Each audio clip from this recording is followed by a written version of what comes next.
मेरो नाम फुलमती हो। मैले मोमो चाहिँ फ्राई राइस बाँकी स्प्रिङ रोल खाइयो।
सूरज फैमिली रेस्टोरेंट वालियां दा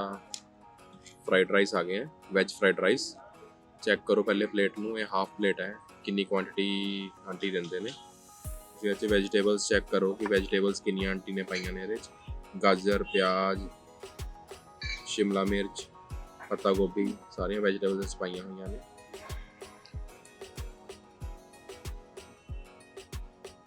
वेजिटेबल्स बिल्कुल इहदे च तैयार ने ओवर कुक नहीं है राइस भी कोई ओवर कुक नहीं है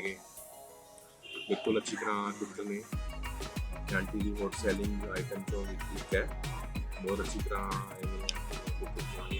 बाकी इन्हों को एक बार विजिट करो इन्होंने सेवा का मौका दो आंटी पिछले 40 सालों तो ये काम है फास्ट फूड के काम है